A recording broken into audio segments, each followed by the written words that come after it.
Yo creo que la fuerza pública en Colombia se tiene que convertir en la fuerza pública para la paz y para el posconflicto. Esa es la razón de ser de ella, de proteger la seguridad, pero también garantizar la paz en el territorio nacional. Y lamentablemente los hechos que vienen pasando luego de la aprobación de los acuerdos de paz, donde se esperaba por lo menos, y así se ha dado, una paz con la guerrilla extinta de las FARC-EP, se ha seguido un conflicto con las llamadas disidencias de las FARC y con las llamadas BACRIN o grupos estos que ustedes han expresado como el Clan del Golfo, donde se ha probado también su supremacía institucional lamentable en muchos de los departamentos del país, especialmente en Antioquia y departamentos como Córdoba, Sucre y Bolívar y Chocó.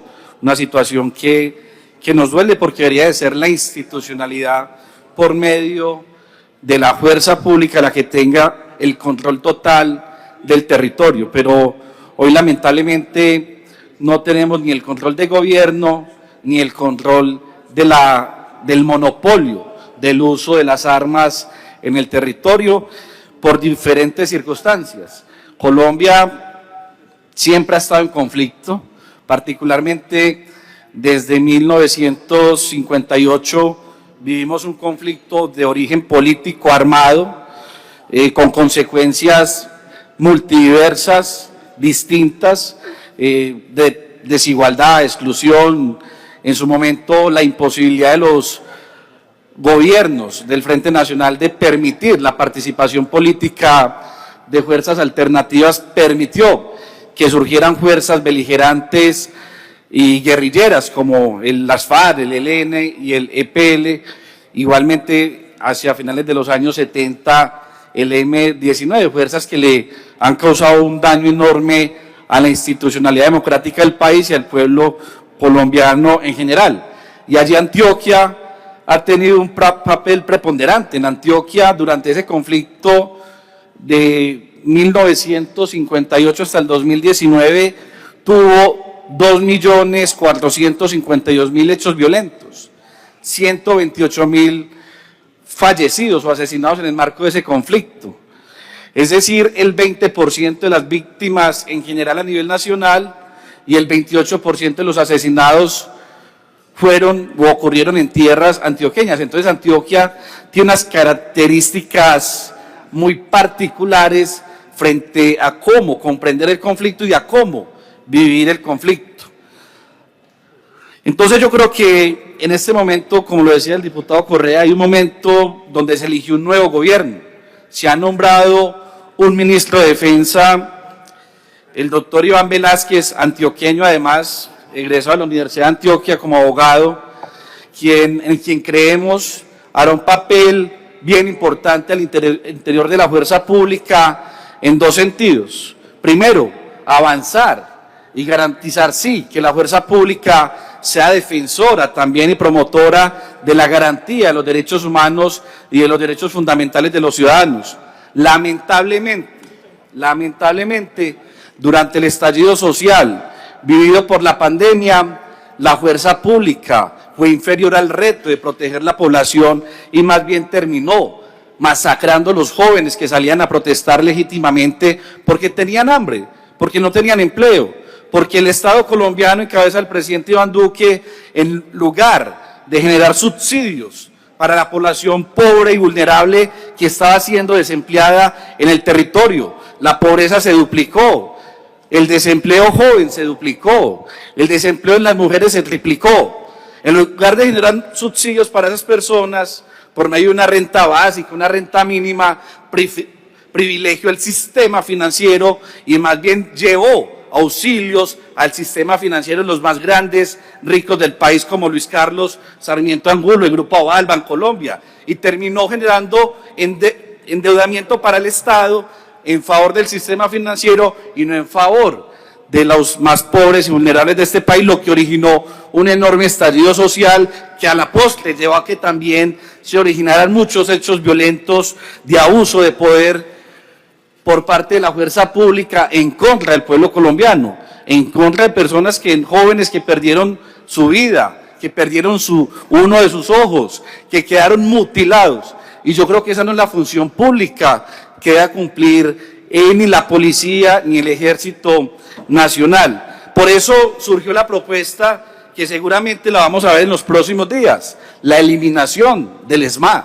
Y yo creo que el ESMAD seguramente en los próximos meses vamos a ver cómo se va desmontando y se va creando una nueva forma de represión, seguramente también a cargo del Estado.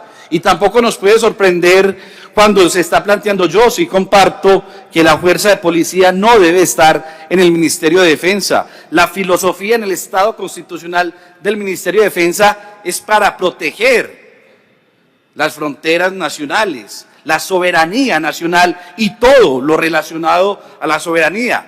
La fuerza de policía, de manera distinta, debe estar garantizando el derecho de la convivencia ciudadana, es decir, debe estar en las ciudades y en los pueblos, siendo una fuerza pacificadora, como lo debe ser, de la convivencia ciudadana, sin fusil, sí con otro tipo de fuerzas o armas, pero no con el fusil. Y seguramente, y espero que así sea trasladada su competencia de la policía, por lo menos al Ministerio del Interior, que pueda cumplir del Interior y de convivencia, que creo que allí podría hacer un mejor acompañamiento en la defensa de los derechos humanos. Así como también creo, y aquí no nos podemos hacer los de la vista gorda, aquí hay una fuerza hoy pública, Ejército Nacional, beligerante. El comandante Zapateiro, que debería ser sancionado por la Procuraduría General de la Nación, debió haber sido sancionado en su momento por haber hecho una intervención directa en la campaña política presidencial. Y aún, a días de su retiro, sigue asumiendo una posición beligerante.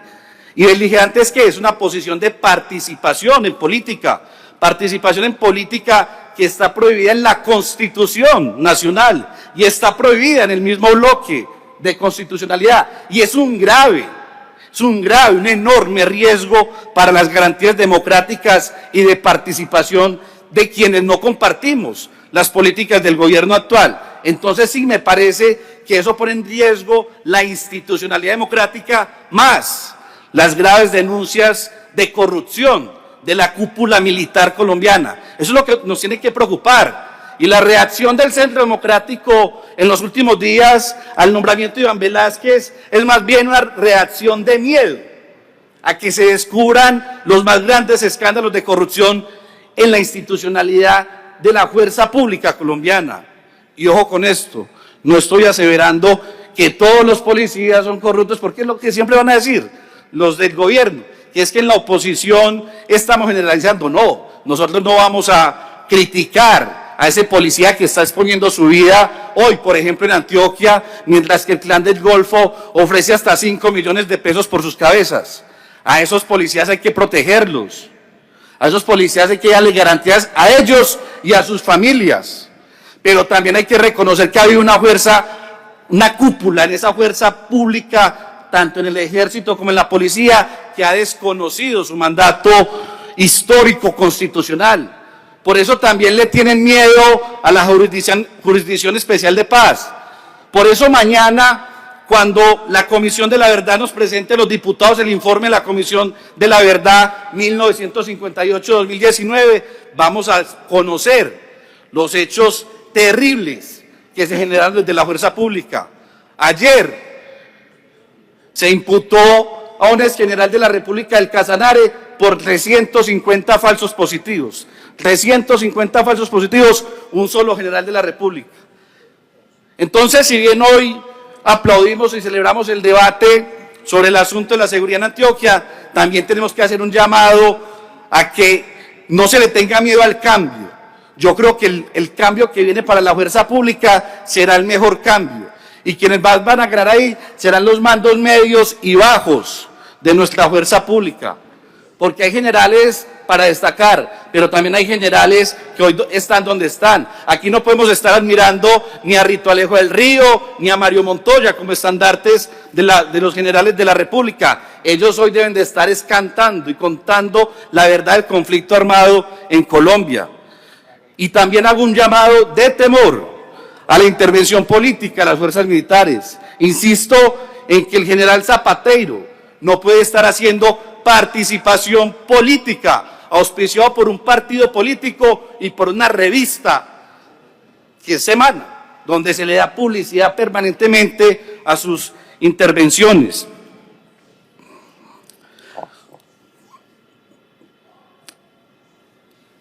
Ahora, viene un momento que también va a ser crítico. Y ya lo vimos con la carta que se conoció hace una semana frente a la intención de estas bandas criminales como el Clan del Golfo y otras, igualmente de algunos reductos de lo que se llaman las disidencias de las FARC, de iniciar un proceso de paz en Colombia, con este tipo de grupos y organizaciones. Y ahí vamos a tener diferentes situaciones. Y tengo que decir desde ya, ya lo dije hace una semana en el debate sobre la implementación de los acuerdos de paz en Antioquia, es un sí total y absoluto de respaldo a que se inicien estos diálogos con el ELN y también con las fuerzas criminales del Clan del Golfo y demás.